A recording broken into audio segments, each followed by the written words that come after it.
দরজা যেটা দিয়ে মন চায় ঢুকতে পারবে, কোন সুবহানাল্লাহ।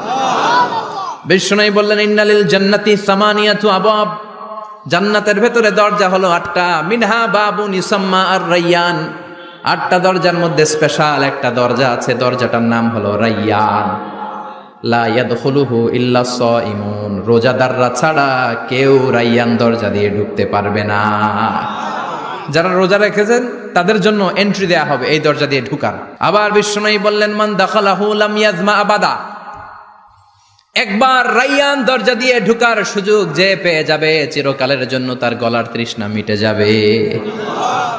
রোজা রাখলে গলায় তৃষ্ণা হয় না? এই যে আল্লাহর খুশির জন্য এই তৃষ্ণাকে সহ্য করে আপনি রোজা রেখেছেন, এর ফলাফল হিসেবে রায়্যান দরজা দিয়ে ঢুকা মাত্রই আপনার গলার তৃষ্ণা শেষ।